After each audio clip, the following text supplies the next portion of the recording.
ये दिया क्यों जला रहे हो? कहो कि शरीर सूक्ष्म शरीर है। क्या शरीर है महाराज? ना हड्डी है, ना मांस है, ना मज्जा है, ना वीर्य है, ना खून है, ना चमड़ा है, सप्त धातु नहीं है। वो शरीर वैक्रिय शरीर है। अब ये स्थूल शरीर को स्थूल पदार्थ पेट में भोग के रूप में डाला जाता है और वो स्थूल पदार्थ पेट में जाता है, पच के खून बनता है, वीर्य बनता है, बल बनता है, जो बचा हुआ व्यर्थ का वस्तु है मल मूत्र बनता है। अब देवताओं के शरीर में ऐसा कोई भी स्थूल पदार्थ है नहीं, स्थूल शरीर है नहीं, तो उनके शरीर को शक्ति कैसे पहुंचता है महाराज? अब देखो, आपने कैलेंडर देखा होगा तो भगवान कृष्ण, राम, कोई भी देवता, वो गणपति, सबके सिर के पीछे एक रोशनी देखा क्या महाराज? देखा? जी भगवान। ये रोशनी निकलता है, देखा आपने?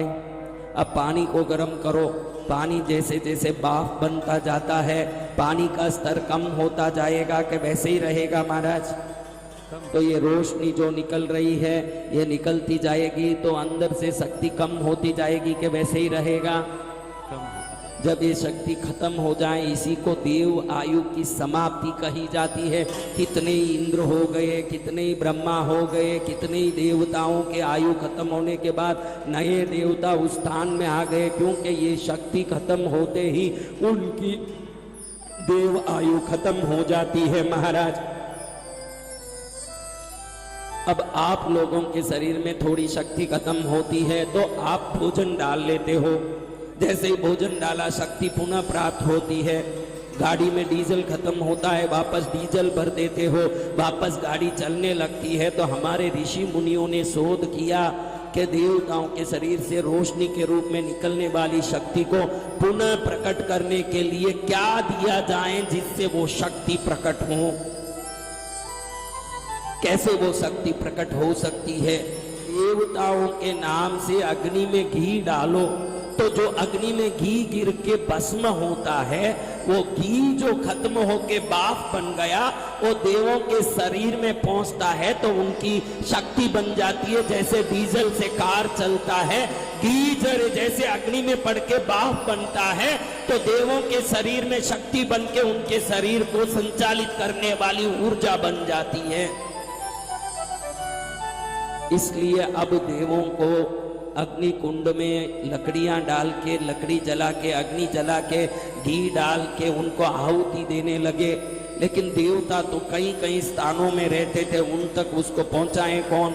तो अग्नि देवताओं को ऋषि मुनियों ने प्रार्थना किया, हे अग्निदेव, आप इधर अग्नि कुंड में विराजमान हो, आप में हम घी डाल के देवों तक शक्ति पहुंचाना चाहते हैं, ये शक्ति को पहुंचाएगा कौन? तो अग्निदेव ने कहा, मेरी पत्नी स्वाहा देवी जो है, इस अग्नि की द्वारा प्राप्त घी की शक्ति को ऊर्जा बना के देवों तक पहुंचाएगी। इसीलिए आप देखते हैं यज्ञ करते समय कोई भी देवता का नाम लें तो लास्ट में क्या बोलते हैं? बोलो जोर से, अच्छा रहेगा। हाँ, स्वाहा। स्वाहा क्यों बोला जा रहा है महाराज? स्वाहा देवी का काम है जिन देवों का नाम लिया उन देवों तक वो शक्ति को पहुंचाना। इसलिए हम बोलते ओम गणपतये स्वाहा, ओम भैरवाय स्वाहा, यानी हे स्वाहा देवी, भैरव देव तक ये शक्ति पहुंचा दे, ये स्वाहा देवी गणपति देवता तक ये शक्ति पहुंचा दे, ऐसा। अब हमारे ऋषि मुनियों ने देखा कि अभी बड़े पंडित ब्राह्मण विद्वान जो शास्त्र और ज्ञान रखते हैं वो ही ये यज्ञ कर सकते हैं, तो हर संसारी के घर में देव कृपा कैसे प्राप्त हो?